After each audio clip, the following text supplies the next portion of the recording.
Yeah, just check it on it, yeah. I'll square that shit up. No.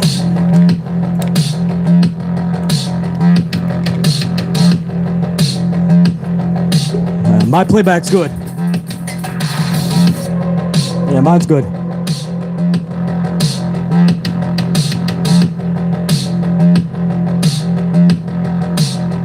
Good.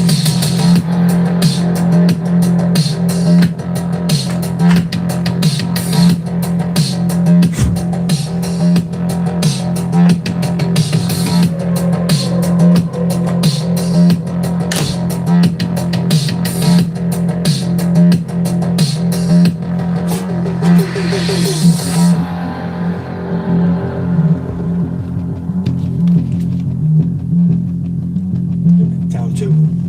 Yeah, the green one too, but lower two.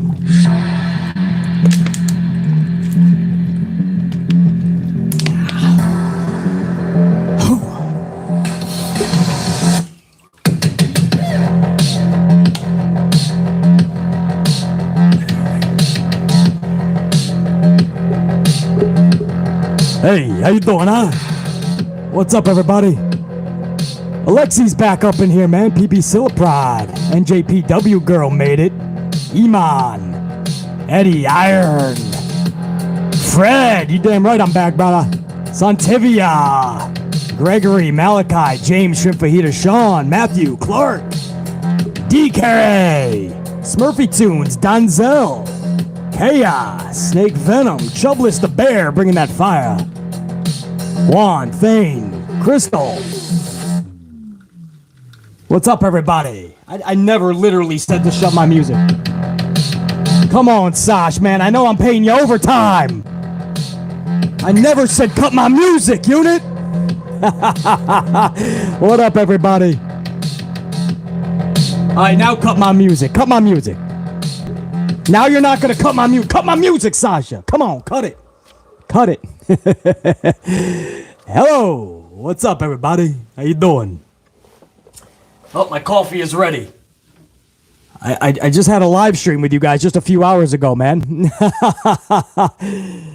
Just had a live stream a few hours ago, but unfortunately tomorrow we won't be able to do an amplified live during the day, so I'm kind of making it up to you guys, man. We're going to do nearly at least an hour right now, and then tomorrow maybe I can give you guys a video. Maybe I can record a straight video in the morning and get it out to you guys maybe around noon. The good news is, aside from getting a bonus amplified live right now, I might be able to do a live stream during SmackDown with you guys tomorrow. So a live review, watch along, live reaction, whatever the fuck you want to call it. BC will be able to shoot the shit with you guys for the entire 2 hours. If you guys can't make the whole stream or you want to listen to Michael Cole and Pat McAfee, I hear you. Every commercial break or every now and again, stop by, say what's up. Make sure you smash the up tomorrow night. Right now, too, if you don't mind, but tomorrow, if you do tune in for SmackDown. So, salud. Oh, look at that fucking... that's an espresso Dunkin' Donuts, man. Check that shit out. That's pretty special. Man, a lot happened since I last talked to you guys just 2 hours ago. The CM Punk situation with AEW, man, did that take on a life of its own. Because now we're hearing a reputable motherfucker. Like first it was Melty Boy. Melty Boy at first was reporting this. So when Meltzer reports something, you got to take it with a grain of salt, you know.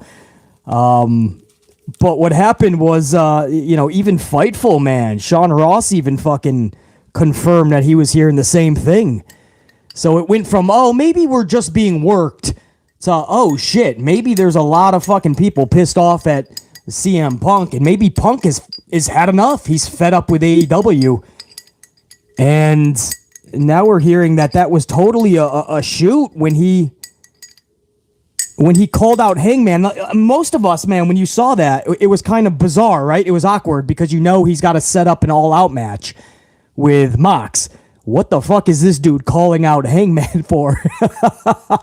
Hangman, Silver posted a picture of Hangman at catering stuffing his face. He's like, what the fuck?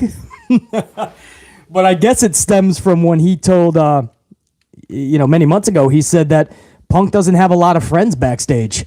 And it's the same thing that we heard in WWE. A lot of people had beef with CM Punk. And Paige, I guess Punk felt like, dude, you don't even know me that well to go on record and say that.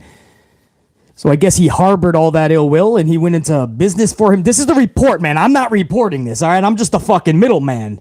I wasn't going to comment this much until I saw reputable sources with an S actually saying that this is exactly what they're hearing. So apparently Punk went out there, and he literally said, you're not cowboy shit. That's coward shit. And then he looked right at the and this is what was bizarre because nobody knew what the fuck he was talking about. He looked at the curtain last night and he literally said, make sure your apology is just as loud as your disrespect. And I mean, that was like, once we found out, now it all makes more sense. Now that we know that there was a lot more truth to it, it makes more sense.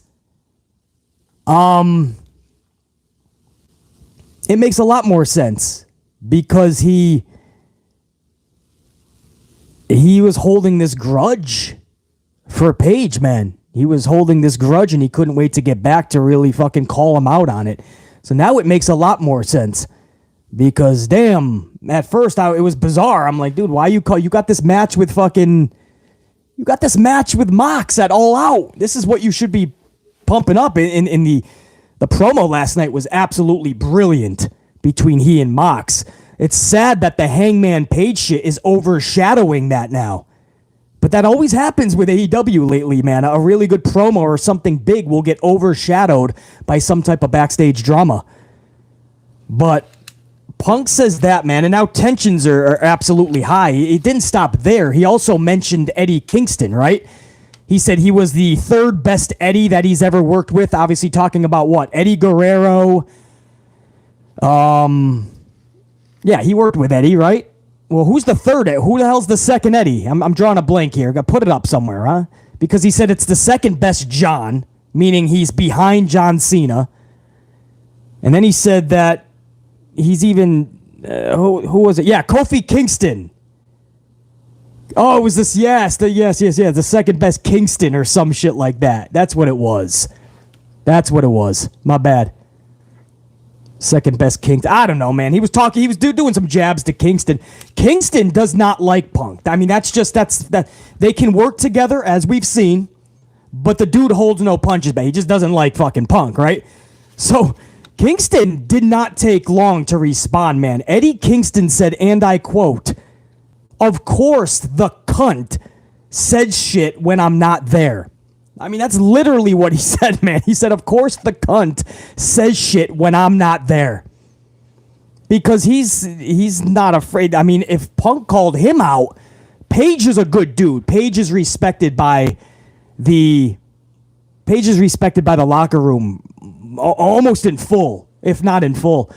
Kingston, on the other hand, he doesn't care about what the locker room thinks of him. I mean, he's going to storm the fucking ring. If you put the title on the line and you're going to challenge him to like a shoot fight, Kingston will fucking go down there, man. So I love Kingston jabbing right. I mean, Punk took a jab.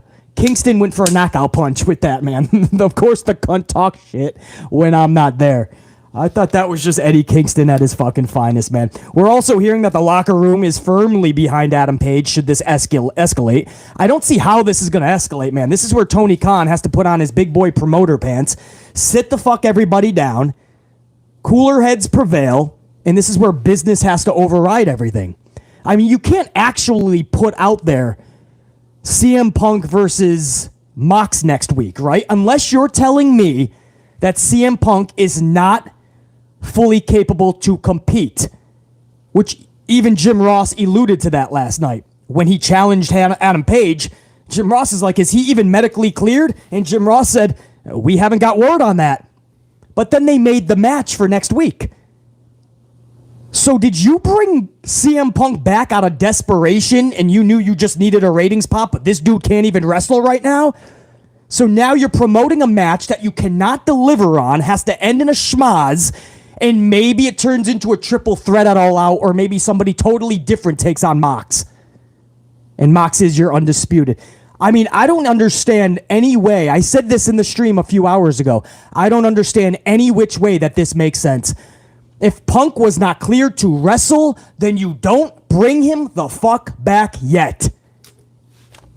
There's... I mean, there's no possible other way to justify why you would promote this match for next week and not make your fans remember that there's a pay-per-view in 16 nights. This should have been presented as for All Out in 16 nights. You either better hope CM Punk can compete, or Tony Khan just did a whirlwind of a fuck-up. And he brought CM Punk back knowing he cannot compete. But you sure as hell can't have MJF come back next week, right? You can't do my boy MJF filthy like that. MJF has been out for, what, a couple months now, at least. More than 2 months. On our 3rd month. And this dude's going to come back just to be thrusted, rushed, hot-shotted into a title match in 11 nights. Because if he returns Wednesday, we're only 11 nights away from the pay-per-view. You guys would do MJF that filthy? That's my boy, man. He needs to come back with a long fucking storyline, enthralling motherfuckers. You can't just be a middleman between Mox and CM Punk. So there's no way you bring back MJF 11 nights before All Out. I'm honestly... I'm befuddled that nobody is getting through to Tony Khan. Like, this has been fucked up from the jump. And now hearing that CM Punk is unhappy with AEW, hearing that the locker room has been unhappy with Punk. We always knew how Mox felt about Punk. We know how Eddie Kingston feels about Punk. Adam Page is a pretty genuinely good dude. To get him pissed off at you for real, that's gotta say something.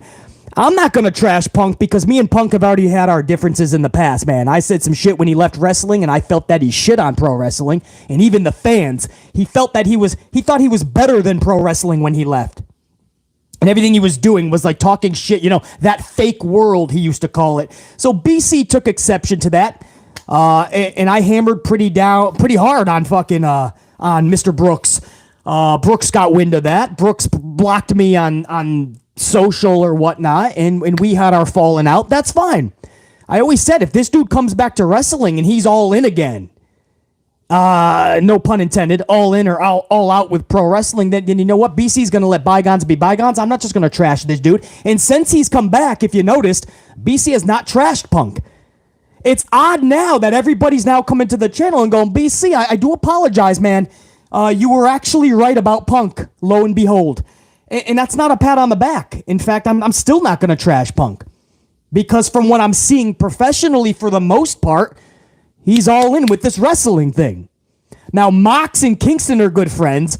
Mox looked right at Punk last night, into his eyes, and said, "We both know the only reason you came to AEW is because you ran out of money." Now, you know that's what him and Kingston talk about behind Punk's back. So obviously they think this is just a money grab. I've always said CM Punk is, yes, absolutely in it for himself. There's no question about that. I'm still not going to bash the dude, but now that everybody is seeing true colors, I'm also not going to say that I was wrong at any point, because I wasn't. Everything I said was true. I just wanted Punk to return to wrestling and realize what helped bring him to the dance. Movies, UFC, photo shoots, whatever he's doing, it's because the vehicle of pro wrestling got him there. Don't just shit on pro wrestling and the fans, call it that fake shitty world, which is an exact quote. That's what pissed BC off. Why do you got to do that when you leave? If you're pissed at McMahon and you're bitter. You're bitter to the business, right? His wedding day, he got papers. I get it. But bro, the way that he threw the fans and the entire industry under the bus for so long, thinking he was better than it, that's what pissed BC off. But ever since he came back, I gave this dude a fair shake. I've been talking nothing but positive for the most part.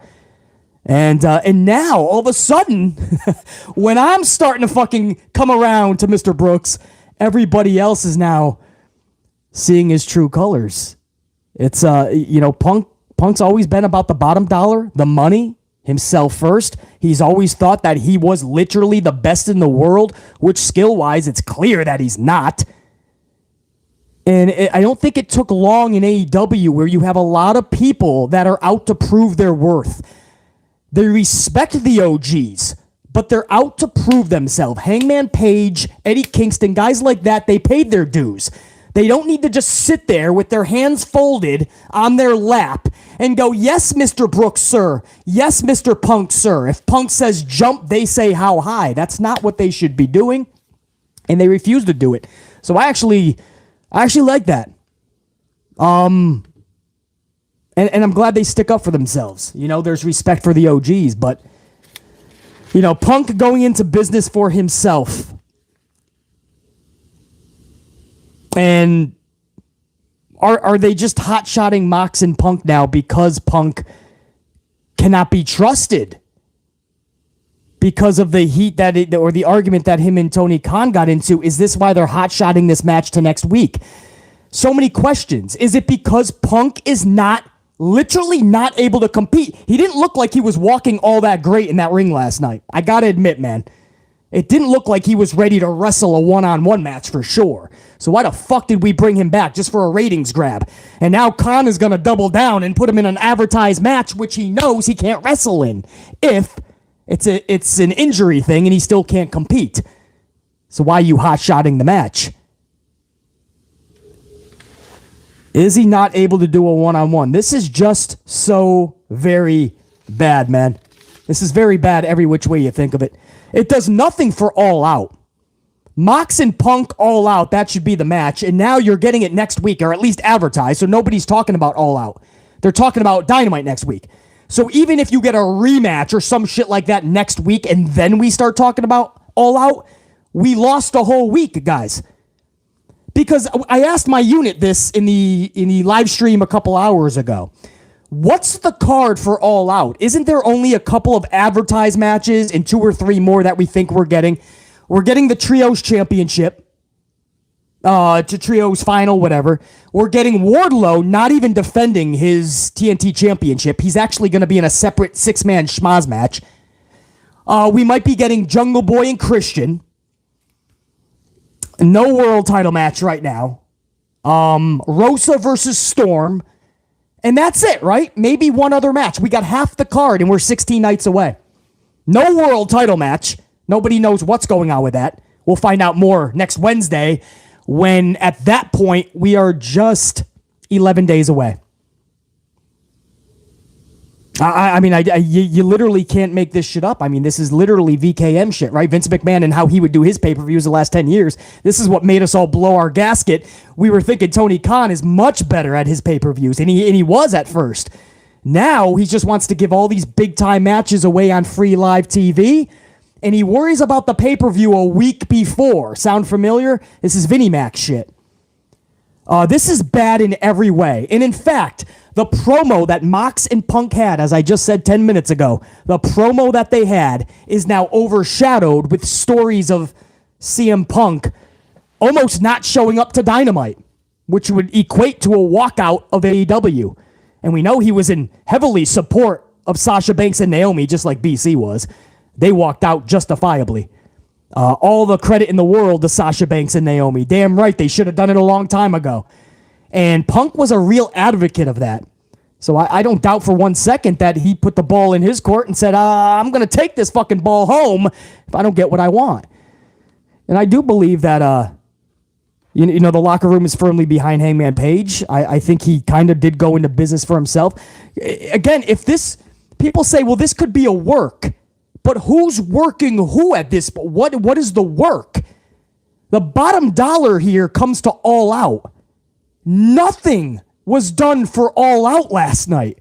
So if this is a work, this is horrible. This is bad business 101. Because there's no way here to recoup what you're losing. I mean, you're taking something really good, which should be Mox and Punk at the pay-per-view, and you're just taking a shit on it. So this is what I mean about the MJF thing as well. If it was totally a work, this is too long. The guy's been gone for, 3 months now? Something like that? You guys know in the chat. Somebody will have the date. 3 fucking months. I mean, I'm all for long-term storytelling, but fuck, man. MJF was the hottest dude in pro wrestling for a minute, and to say he cooled off, you can't do that shit. You can't possibly do that, man. And now people are saying, does MJF show up next week to set up an all-out match? You're giving this poor guy 11 days to sell a fucking event? Maybe that's what Khan is doing. Maybe Khan is putting all his chips in MJF. But as a huge MJF fan, I feel that's doing him filthy. You should be bringing him back with much more care for his booking. He shouldn't just be a middleman between Punk and Mox's little beef because they both have titles. It's weird. The whole thing is fucking weird. Was it June 1st? It's... Salute to my unit, man. Because we're going to find out more. I don't even know, bro. You know, it goes back to the adage. Did CM Punk really help AEW the way that Tony Khan thought he was going to? And it's funny that MJF saw that. MJF was the actual highest rated segment week by week. BC told you on this channel, I said, if they want to make CM Punk relevant, they're going to have to start putting him in the first segment.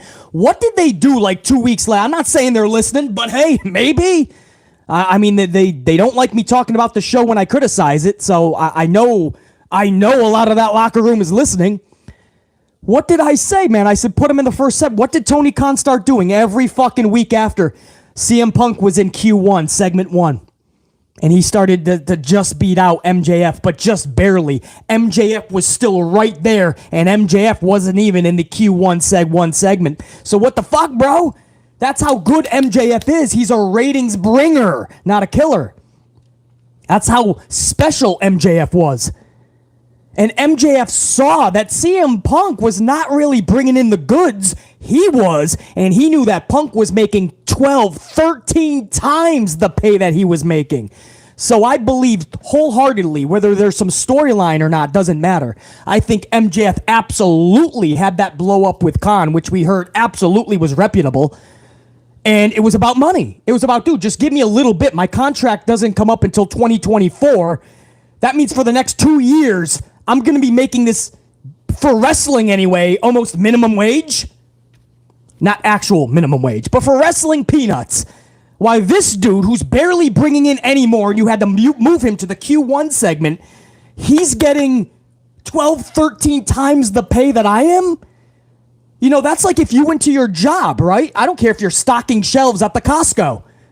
And you're doing 3, 4 times the work, 4 people's work, and you got fucking Stevenson, right? Shithead Stevenson, who just fucking smokes a bowl before work, and then he kind of hangs out, right? He sleeps on the mattresses a little bit, maybe little doggy pads, and he just watches you work, and he laughs at you as you're doing everybody's work, right? And all of a sudden, he becomes Employee of the Month. Shithead Stevenson is Employee of the Month. Shithead Stevenson just got a raise. He's making double what you're making. And you're over here like, motherfucker, I'm keeping this shit afloat. Shithead Stevenson's not doing it. Before you know it, in a couple months, Shithead Stevenson's driving around in a Lexus. You still got your fucking beat up Honda Civic from 12 years ago. Or maybe it's Sasha Banks' Toyota Corolla. Who the fuck knows? You would be pissed, right? A lot of people like to blame MJF for going into business for himself and not being professional, but the dude knows his worth. I mean, I'm pretty sure at your job, you would be upset if you were not making that type of money, but you knew you were the highest rated performer.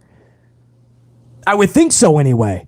And that's what MJF did. And it's funny how that started out written. Now, there could be storyline now, obviously. But for a minute there, that stemmed from a very real argument between Tony Khan and MJF. Because he saw all these WWE guys coming in, making all this money, and he didn't feel right about it. So he expressed that concern, and they had a blow-up. They couldn't see eye to eye. Now, I expect MJF to come back, absolutely, and work this into a storyline. But the argument was very real, and it's just odd. It's ironic. Many months later, here we are, and it's Punk is also now the one upset because he knows a lot of that locker room is not happy at him. So you can say, yeah, you know what, maybe this is a storyline. Anything could be. In pro wrestling, you never say never. But you got to ask yourself, is the storyline worth it in the end? No. If this is a storyline that Punk is calling out pay, then you shit on everything you're working toward for All Out. And, this is one of the worst works I've ever seen. I got to believe that Punk is not able to compete one-on-one, and there's going to be a schmaz next week, even though he's advertising this match. And you got to believe, what is next week going to pull? I mean, what is Khan really, realistically, what is he looking at, right? I'm sure his number that he wants, I don't think he's going to hit it. It's going to be hard. He wants to hit that 1-4, right? I think 1-2, because what they get this week, guys, AEW pulled 957,000 viewers. 957. That is down 15,000 viewers from last week's 972,000. So this week's Dynamite went down 15,000 viewers. They also went down in the demo. They went to number 2 in the 18 to 49 demo. Real Housewives ended up beating Tony Khan. Okay, so let's sit at a 957, right? Let's play, because I track the numbers, I track ratings. So let's be realistic. If you're at a 957, to captivate a bulk audience, which is usually between 200,000 and 300,000, I'll give you guys an example, for instance. SummerSlam, post-SummerSlam, right? It's a post-SummerSlam. It's the second biggest event for WWE, so people are going to tune in post-SummerSlam Raw. You got Triple H's new regime. People are going to want to see what H is doing. We heard rumblings that Sasha Banks might show up. We also heard rumblings that H was going to make a statement show. So the post-SummerSlam Raw, Monday Night Raw, post-SummerSlam, it brought in 300,000 viewers from the week previous. And that's usually where you go. Very rarely do you pull in 400,000. I track the numbers. Trust me on this, man. It's usually around 200 to 300.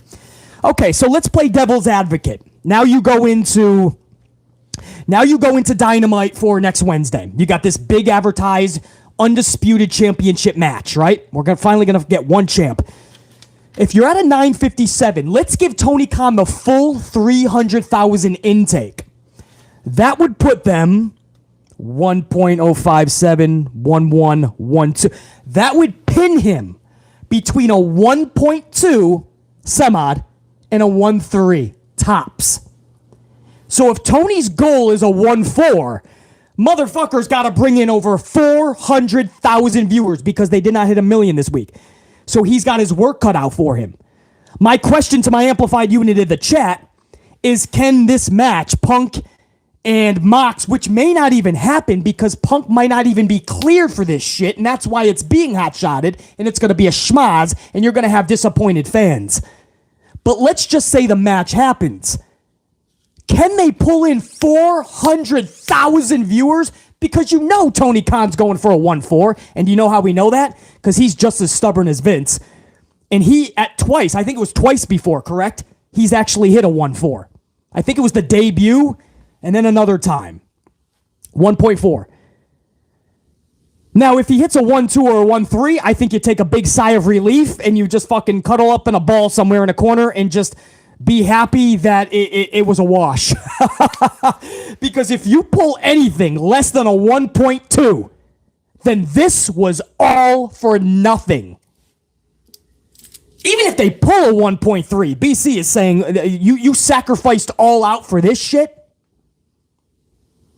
But even if they pull a 1.3, I'm saying no dice. I still would not have taken this gamble.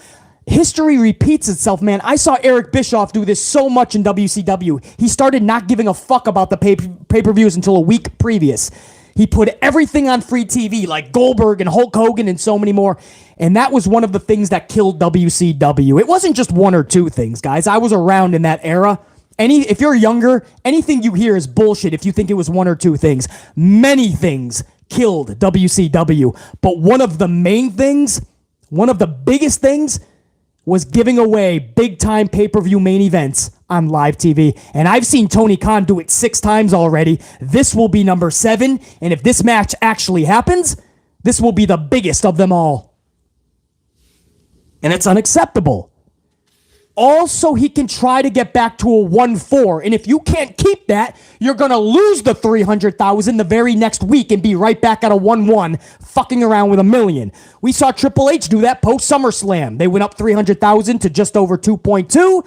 And then 1 week later, it was right back to 1.9 because the Monday Night Raw show pretty much stayed the same. We got longer match times. We got some Dexter Lumis, right? Some little Easter eggs that were cool. My boy Dexter Lumis jumps the barricade. That was cool. Last week you had the hand on the wall. People were like, is it Bray Wyatt? Is it Dexter? So you got some things that are cool. Minor changes are happening, but the formula of Raw is the same. And because of that, Triple H lost the $300,000 just as fast as he got it. Well, Tony Khan's going to lose that if you ain't going to bring them something that's just as big as Punk versus Mox. And that's what I mean about storylines. When you have a captivating storyline, that can take you weeks and even months. You don't have to just depend on throwing out big-time pay-per-view main event matches to try to coop an audience. Storylines will bring everybody to the yard. But if you're not going to take the time to create the storylines and everything is just trying to put out a banger, one banger after another, guys, he's going to fall flat on his face every time, and that's why he's struggling to even hit $1 million. So my point is this, man. When it's all said and done, I feel like this is going to hit next week if the match actually happens. Punk and Mox, title on the line. Titles. He's going to get a 1.2, between a 1.2, 1.3. I would say 1.2, 1.251. How's that? If he pulls a 1.4, fucking, he just robbed the bank. Get out. Get in your getaway car and run. Because a 1.4, I'm sure, is what he's going for. And if he goes any less than 1.2, this was all a bust. But again, they did fall to number 2 in the demo. Real Housewives beat him this week. And 972,000 from last week dropped 15,000 to 957. On the flip side, thanks to my man JR9 Gaming earlier who broke this news to BC,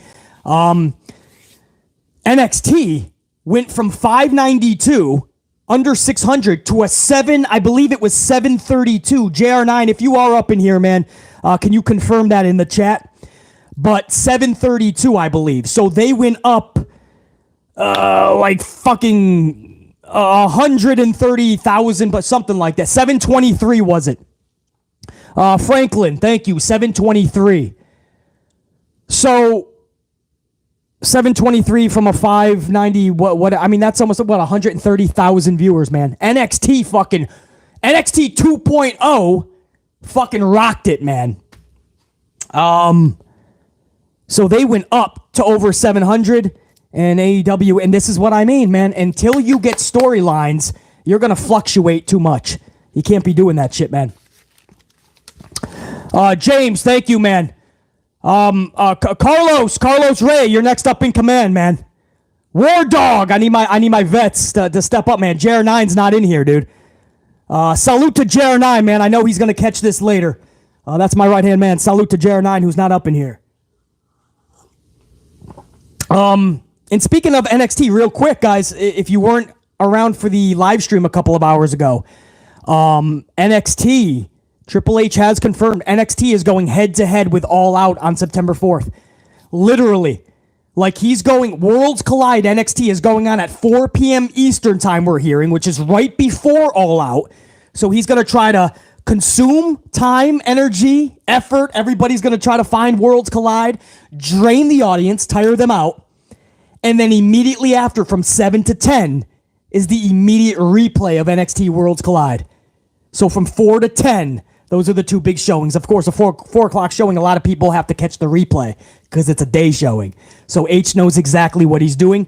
H is very stubborn. The apple doesn't fall far from the tree. Triple H is just like Vince McMahon. Ruthless in their business. And you know him and Vince McMahon have a plan. Fucking gut punch Tony Khan. And they're going for it, man. They're going for it on September 4th. They're going to gut punch him at All Out in Chicago. They're going to go on right before at 4 o'clock, and then the immediate replay at 7 o'clock.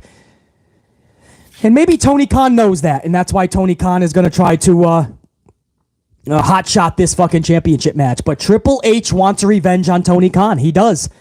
Tony Khan beat him in the ratings when Triple H put his foot in his mouth and he said it's a pissant t-shirt company, and all of a sudden his prized black and gold was getting their asses whooped. He didn't like that shit, man. And now he's back, and Vince McMahon has bestowed some power upon H. So with the wrath of God himself, Vincent Kennedy, Triple H is now back with a vengeance. And it was his decision. He had a whole 2 weeks to change the date, or at least much earlier in the day if he needed to. I understand the time differences, but there was a lot of things he could have done. He chose to do that. And it's going to be funny, man. I think it was Pile Driver earlier who says, with that in MLB, I think it's Major League Baseball playoffs are going to affect Dynamite in October, and Dynamite is going to have to go over to Tuesday nights. So, Tony Khan's ruthless as well to a point. If Triple H tries to ding him up on September 4th, 1 month later, Tony Khan could come right back. And those Tuesday Night Wars, even if it's only a few weeks, that's going to be some fun shit. But Triple H is taking NXT head-to-head with All Out, 4 o'clock, so right before. And then the immediate replay will go head-to-head literally. So that's fucking huge, man. And real quick, man, I wanted to keep you guys only a fucking hour, but there's a few more things I just want to touch up on while I got the unit in here, man. Thank you guys for the ups. I see that we're roughly, where are we? Over $1.75. We're about to go to 200 on the ups. I appreciate that, man. Let's shatter 200. Don't just smash it. Give it an amplified DDT for Jake Roberts or some shit, man. But give it a super kick, that like button. Give the like button a sharpshooter, whatever your fucking favorite finisher is, man. Beat the shit out of that like button. I appreciate that, man. That's going to help the algorithm out for my boys like JR9 Gaming that may not know I'm live because this was in 20 minutes notice and we just went live 2 hours ago. So for the thousands of people that are going to catch this within the next 24 hours, help the algorithm out. Let's get that to 200 plus. I appreciate it, guys. Lio Rush, real quick. Lio Rush, you guys remember Lio? He's been teasing a WWE return, man, even showing some photos of him and Lashley, some old type business when he was managing / wrestling with Bobby. How do you guys feel about Lio Rush coming back? Because this is opening up a big discussion, man. We all know that Lio Rush, we all got respect for the dude, obviously. But we know that he's very dramatic, right? Very dramatic. To a fault at times. And he seems to always be retiring left and right. And then he wants to come back and he changes his mind and he quits easily, right? Now, I know a lot of people say, well, mental health will do that. You don't feel comfortable in the situation. It's good to get out of it, BC. Trust me, I got you. But you can't quit everything, right? I mean, I watched this dude, was it the MTV Challenge? And he literally quit it. And I'm like, bro, you're only there for a month. Not even. Like, you can't just quit something like that because you took a spot from somebody that would be in there. And then, of course, he retired from wrestling a couple of fucking times. So I'm asking, guys, do you take a chance on Lio Rush? Because Booker T has a fun take on it. I know Booker T is kind of polarizing. You either love what he says or you don't. But he's got a pretty interesting take on this. Booker T says this about Lio Rush, and I quote, "If Lio can just shut his mouth for a second." That's what Booker T says, bro. If Lio can just shut his mouth for a second, he'd be okay. The dude's a talent. And I always say on social media, you can put your foot in your mouth. Sometimes you get to a point and you wonder if you want to deal with somebody because of the social media presence and how outspoken they are on social. I mean, he's kind of right, man. At what point, right? I once worked at this place, and this manager looked right at me. Now, he looked at me and he goes, "Listen, I don't care about fucking where you've been in the past, where you worked, why you left that job. I don't care about any of that." He said, "What I need to know from you, are you going to be a reliability or a liability?" And I'll never forget those words. Because here we are 20 years later, some 15. What am I fucking, I ain't that fucking old. 15 years, something like that. 10 to 15 years later. And I always judge people on that. Is this person a reliability or are they a liability? At what point? I'm asking you guys. I don't know. I don't know enough about Rush. I just know that the dude's very dramatic and quits a lot. But my question to you guys that do know him better, at what point does Lio Rush become a liability and no longer a reliability? And that's where you come to your decision on if you bring Lio Rush back. And if you bring Lio Rush back to WWE, where do you put him? Are you going to put him right back with Bob Lashley where he was irrelevant? Bobby Lashley was even irrelevant. You even had writers. Remember Kenice Mobley? They laughed behind Bobby Lashley's back, especially when he was with the Hurt Business. She went on a podcast. This was a writer at the time. Her name was Kenice Mobley. She's a comedian. She went on a podcast and she said, I don't even know these guys. There's one guy. He's a champion, I guess. His name is Bob Ashley. Bob Ashley. And then he's like, they're in the hurting business. And then they all had a giggle. They all laughed at the name Hurt Business on this podcast. She was fired days later, by the way. You never want to see people lose their job. But if you're going to show somebody like Bobby Lashley, who's one of the nicest dudes in the business, and a guy who should be pushed to the moon, if you're going to disrespect Bobby Lashley like that while you're writing for the son of a bitch, and you're supposed to be one of the people he trusts. He's supposed to be able to come to you with ideas and trust that you're going to handle him properly because his career is in your hands. You're the writer for him. And you're going to disrespect him like that? Fuck that. Fuck you, bro. Bobby Lashley did not deserve that.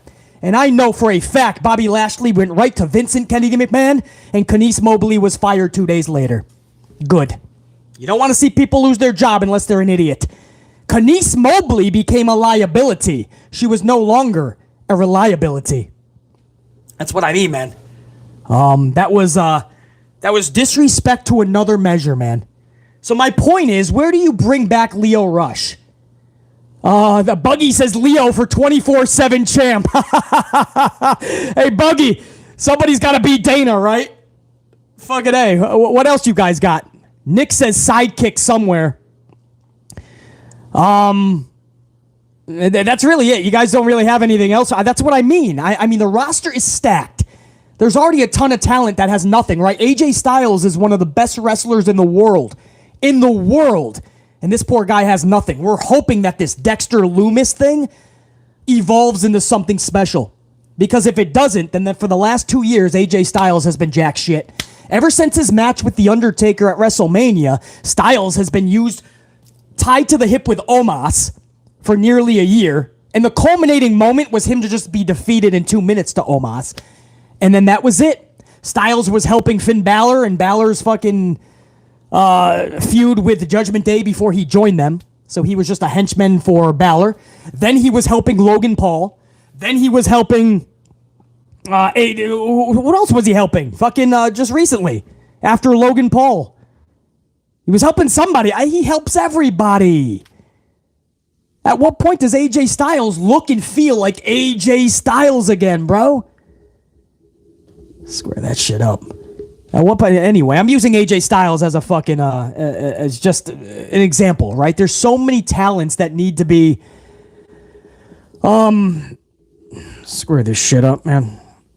There's so many talents that need to be rectified in WWE. I just don't know where Lio Rush goes to. Anyway, I just wanted to bring that up, man. For a lot of people that are saying Lio Rush is, I would bring Lio Rush back.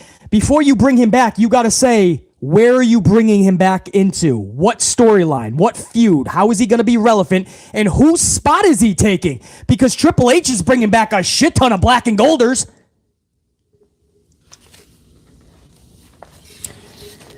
Some of you guys are saying Hit Row. I mean, I'm not a big Swerve fan, but it almost sounds like it's a bootleg Swerve at that point. We all know that was Swerve's Click. It's almost like we're getting a downgraded version, bro. I'm not a fan of just like substituting another person in there. If you're gonna just be a 3-man band, don't add a fourth person. You know, you can't really replace Swerve. Oh man, I just think they're a three-man group now. I hate schmaz matches anyway, but at least with B-Fab, you got the two dudes, so it's just tag team, you know? And B-Fab can do her own thing. That's why I used to love Enzo and Cass with Carmella. Enzo and Cass do their thing. Carmella gets to do her women's division shit. I used to love that, man. If you had a third person or a fourth person, third guy, now we're going to see a bunch more six-man tags. I can't stand six-man tags, bruh.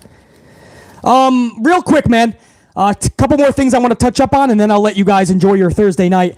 For those thinking that Ronda Rousey and Shayna Baszler would be feuding going forward after their exchange last week on SmackDown, it's quite the opposite. Over the weekend, the two have been in tag team matches, guys. So remember we saw that cool thing last week on SmackDown where Shayna was coming out and like trying to tell Ronda, you can't do that, man. This is the big leagues. You can't just act a fool. You're going to be a liability. And Ronda looked right at Shayna and says, you used to be fucking badass. Or whatever she said. And she just walked off like you're pathetic. So we thought this was the start of something cool. No, they're just tag teaming now, guys. Over the weekend, Shayna and Ronda Rousey defeated Aaliyah and Raquel Gonzalez Saturday and Sunday. So 2 W's for Shayna, desperately needed. My tried and trues who are with BC all the time, you know what I'm about to say. If there's anybody new up in here, first of all, welcome. Thank you for smashing that up. We're headed toward 250 live. But listen to this statistic. If there's any new people out there, and any of my tried and trues, I'm sure you're going to get a kick out of this anyway, even though you've heard it before, because it's changed a little bit with 2 more W's. Shayna Baszler, with those 2 W's thanks to Ronda over the weekend, Shayna Baszler is now 5 wins out of her last 50 matches. 5 W's in 50 matches, guys. You know what that is, winning percentage? Shayna Baszler has the worst percentage in all of professional wrestling. 10%. I shouldn't say that. There's probably somebody like Brooklyn Brawler that loses every match. But 5 out of her last 50 puts her at a 10% winning percentage. Shayna Baszler is the, or at least one of the worst booked professional wrestlers in recent memory. You'd have to go back to Brooklyn Brawler status or Barry Horowitz. I'll say that again. 5 of 50 is Shayna, and she is only at a 10% winning percentage. Isn't that a shame? For so long, we thought Shayna was going to be like a Ronda Rousey. There's no way you can fuck up her booking. And she has become the Brooklyn Brawler of the women of 2020, 21, and 22. That's some crazy shit, man.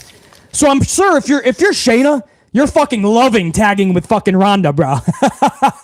That's fucking music to your ears. I'm all in is probably what Shayna's saying. And I got to touch up on, I got to give some private, let me give another salute to, I know, man, you guys are just as befuddled as BC, bro. I mean, Shayna Baszler should be something special. Shayna Baszler should be something special because it's sitting in their lap. She's a badass for real. You got to work extra hard to fuck up Shayna Baszler. How do you make this poor girl 5 out of 50? How do you do that shit? Beats me, bro.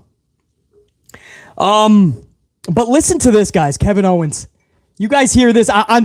Kevin Owens is, I mean, on social anyway. I mean, this guy, and in live crowds, like when the camera goes off, he will sit there and argue with people over the barricade.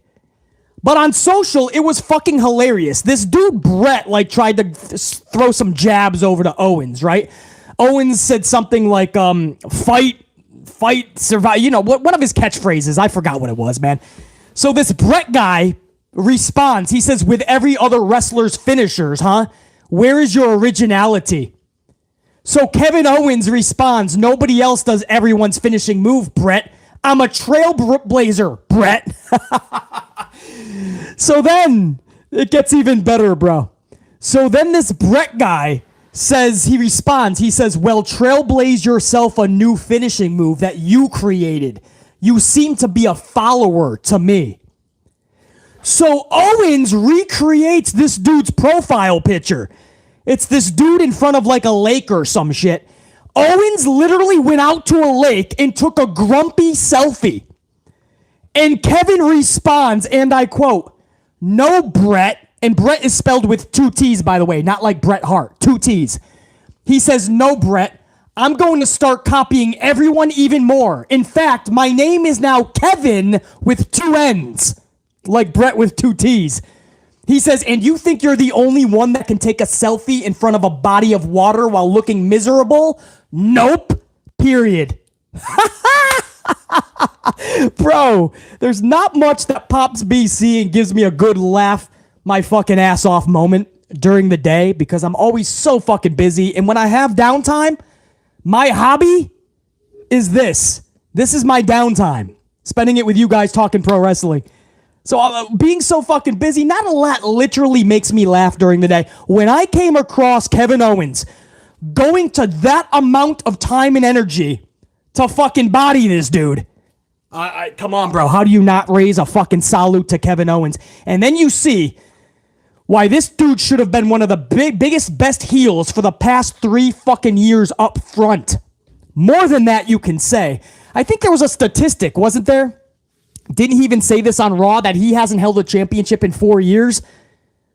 Unit, can you confirm that for me, please? I think he even said that on Monday. I think he hadn't held it for like 4 years, correct? Is it 5 years? Oh, fucking A, bro. So Owens has not held a title for 5 fucking years. Now, there's characters that don't need titles. Undertaker comes to mind. Bray Wyatt, he's just a character that doesn't need a title. Kevin Owens is a dude that just does because the character, his whole makeup, prize fighter, you get the fucking prize. 5 years. And this dude just kind of sat on the sidelines. Now with Papa H in some type of charge, we don't know how much Vince is actually fucking giving him, but he's got some fucking he's got some top power, and it looks like he's willing to give Kevin Owens the time of day once again, finally. I really hope Owens goes to the fucking moon. If you look at Monday Night Raw, the best part of Raw was Kevin Owens and Drew McIntyre. Drew's on SmackDown, bro. That's not even a Raw talent. So Kevin Owens was putting Raw on his fucking back, bro. And that's with 5 years of shitty booking behind him. Imagine what he could have done with 5 years of excellent booking, or at least very good. Think about that shit, man. The promo, the match, Kevin Owens, of course, it takes 2 to tango. Much love to Drew McIntyre. But anybody can bring top talent from another roster over, right? Another brand. Owens is doing that shit on the fucking weekly on that show, man. And he was the brightest part. And on social, he's killing it too. Kevin Owens is the real deal, I'm telling you. And if they just give him the time of day, you're going to see exceptional shit out of that dude. I promise you guys that. Give him another chance. Guys, that's what I got for you, man, as we approach an hour. I appreciate it. This is the second live stream we've done. I did another one a few hours ago, so I know a lot of my tried and trues were not able to catch this one. So if you're watching this later tonight, tomorrow, all apologies, guys. I really did not know I was going to do this, a second live stream. So thank you for at least watching this, even though it's not live. Still make sure you smash the up, just like everybody live that did, man. We're about to hit 250. Thank you, guys. And the reason I'm doing this is because I can't go live during the day tomorrow. I'll still try to put out a recorded video in the morning. And hopefully, there's a big chance I could be live with you guys for SmackDown tomorrow. So I'm going to tap into my inner Mauro Ranallo, and I'm going to commentate the full 2 hours of SmackDown, man. That should be a blast. So, we'll see, man. Before I take off, I want to give my VIP Super Chats some love, man. There's no way I'm going off the air without sending proper respect to my supers. So, let me go and find where we started off, man. Sheriff Rivers with that 5 spot. Sheriff, I appreciate you, man. Thank you for joining us for a second live stream, dude. Sheriff says Dynamite was 957K. Yeah, we went over that, Sheriff. They lost 15,000 viewers. They went to number 2 in the demo behind Real Housewives. So not a good week for Tony Khan in the ratings. And I'm sure he's eyeing a 1.4 for next week's big match, but I'm thinking it's going to be between a 1-2, 1-3. We'll see. Salute, Sheriff Rivers. I appreciate it, man. And Sheriff, by the way, another 5-spot coffee. Sheriff's just throwing coffees over at BC, bro. BC, I'm not done, bro. Sheriff says, oh God, no more Lio Rush, LOL. Sheriff Rivers is not a part of Team Rush. I hear you, Sheriff, man. At what point do you call him a liability? It's in the eye of the beholder. I don't know. I was never a big fan of Rush anyway, so I don't make the decisions. But you got to be weary. If you bring him back, you have to have a long talk with him, man. You got to see where he's at mentally because you just can't have him quitting again. You can't do it. It's too many times. The fourth one with a 10 spot. My dog, let me give you a proper salute, fourth one. Yo, BC, try this. Someone wrecks Mox's car. He's not able to compete on Wednesday, making him not 100%. Mox loses at the pay-per-view. Punk gets attacked by MJF. He drops the keys on Punk and tells Punk, I'll see you. Bro, I love it. Fourth one, you're talking about a storyline. Even if I would tweak some shit, which I would, that's a good foundation. It's a story. It'll captivate. It'll get us jump-started. So fourth one, man. See, you're getting more creative than the promoters, though. You can't do that fourth one. But you know I love that parking lot type shit. I want people getting ran over by, what the fuck? My Yankees suck so bad they're even dropping on my channel, man. Although we did win a game last night, man. Extra innings. We won a walk-off, thanks to Donaldson. But fourth one. Dude, you're getting creative, dude. That's all I ask the promoters to do. Love it, man. I want people getting ran over by monster trucks, dog. I appreciate it, man. Eric Newton with a couple of 5-spot bangers, bro. Hold on, Eric. Let me get you back up on the big screen, dude. Hold on. Let me get you back up. Sasha, where the fuck is the... Come on! I told you, leave that one. Yeah, there you go. There you go. I got you. Eric Newton says, why is CM Punk champ and not MJF? Been rooting for MJF for 3 years, and it annoys me that MJF isn't the champ, but that CM Punk is. Well, name recognition, right? Tony Khan really wanted to go with the... I don't blame Khan. You know, CM Punk was that big WWE name, the hottest free agent in 7 years. So he went for the Grand Slam. And it just backfired. He didn't produce the results that Tony thought he was going to produce. And MJF saw that. MJF saw that he was bringing in better numbers for the most part. And MJF got pissed. And MJF knew that he should have been champ. I mean, these wrestlers take it serious. It's not just a play to them. It's not just a television show. It's not just like scripted, just fun, right? We're just playing, we're play fighting with each other. No, they take it very seriously.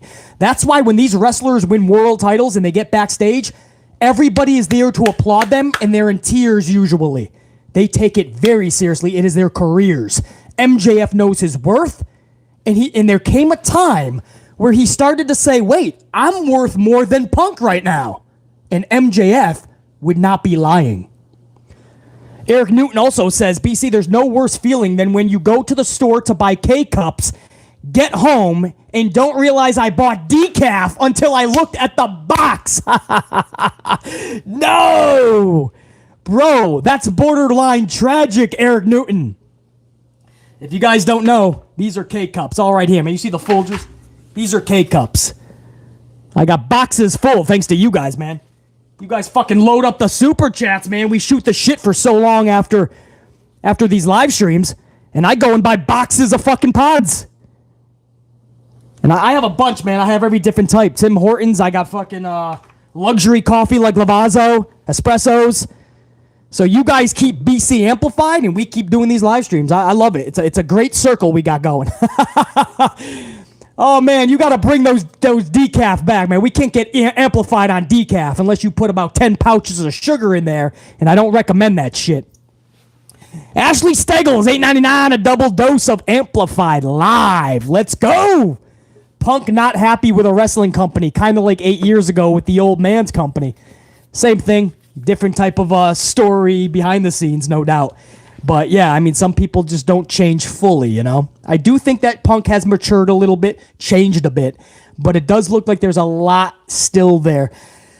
Could you imagine? I mean, again, people say, well, this could be a work. But again, what would be the work, right? You're literally just neglecting your big pay-per-view that's in 16 days. You're neglecting Mox and Punk, and you're putting the focus on Paige and Punk, doing Mox dirty at that point. None of it would make sense. You see what I'm saying? So people are saying this could be a work. If it's a work, it's the worst work I've ever seen. Because it just does not make sense. Ashley Steggles. Bro, let me give you a proper salute. Ashley, you caught both of them too, right? I saw you up in the other one. Let me make sure I got everybody, man. I think I saw a couple more come in, so I want to make sure I got everybody. Hold on. Ray Hunt, I just picked up the Kawaii coffee. Gonna try it this weekend. Where's my Kawaii? Oh, I put it back in the fucking shelf, man. You're gonna love it. Did you already try it? I'm gonna try it this weekend. Ray Hunt, be prepared to get amplified. As long as it's not decaf. That Kawaii coffee is no fucking joke. Smell that shit, man. Take it in, man. Drink it in, man. Because the smell alone will get you fucking amplified, Ray Hunt. Carlos Ray with that 10 spot. No Lio Rush. Looking forward to that SmackDown Live, brother. Salute. Carlos, I'm glad you're going to be joining me, man. Even if it can't be the whole thing, I'll be there the whole 2 hours, hopefully. So I hope to see you throughout most of it, Carlos, if not all. And I appreciate the love and support as always. I got to give Carlos some Howard Finkel. Do you mind, Carlos? I got to do it for old time's sake. A little Howard Finkel.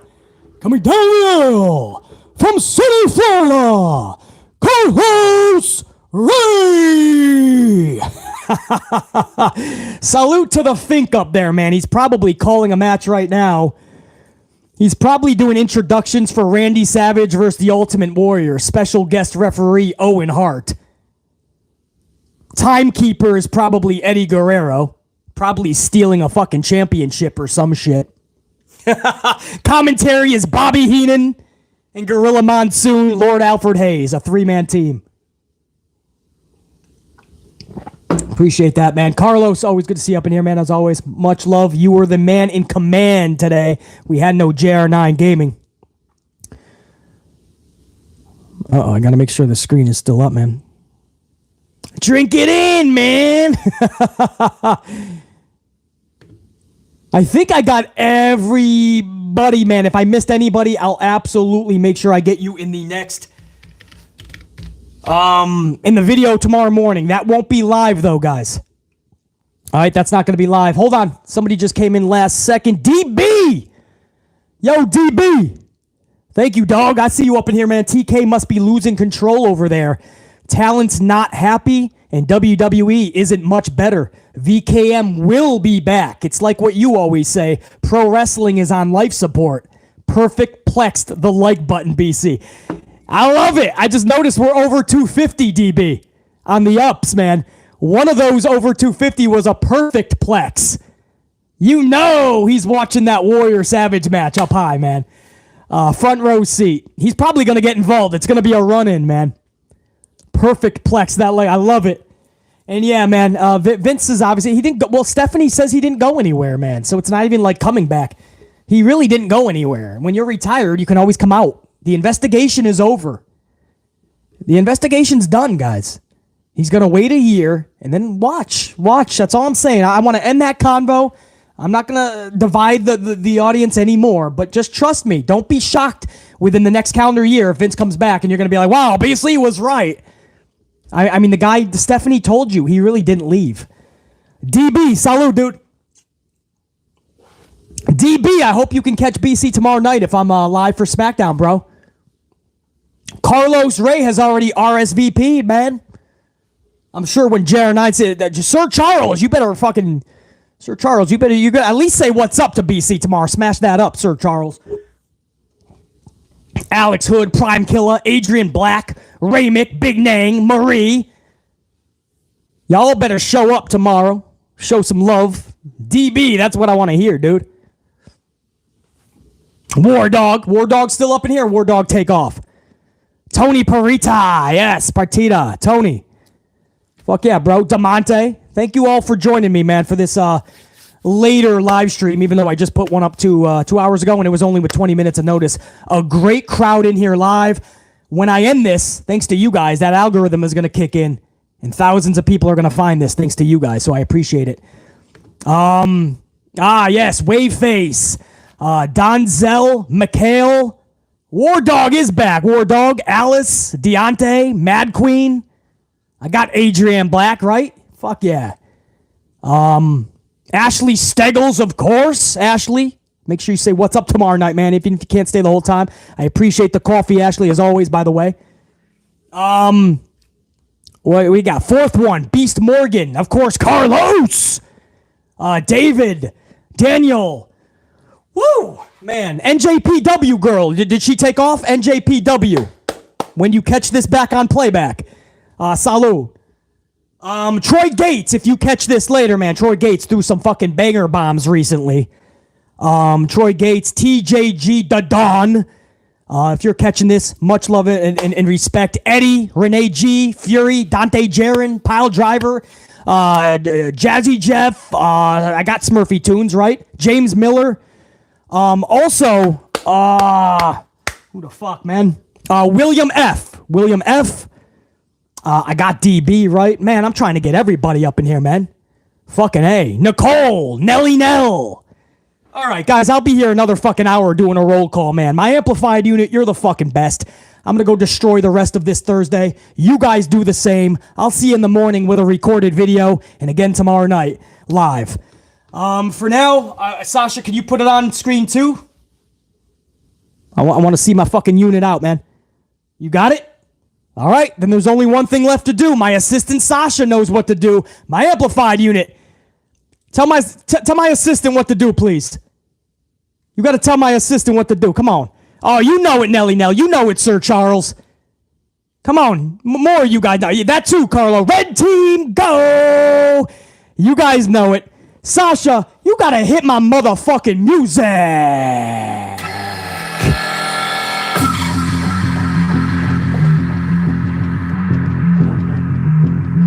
Woo! Hot damn! Hot damn, Sasha! That was one hell of a stream. Thank you, everybody. We'll see you tomorrow. Salute, red team. Go! Let's hit that shit on high.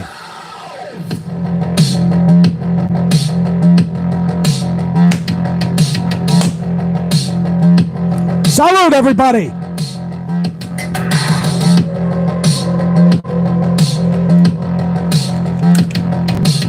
They go up? Yeah, put it up on 4. Yeah, I appreciate it. I saw that halfway through. I saw it halfway through. I couldn't get to it. Salute, everybody. I'll show you. Salute.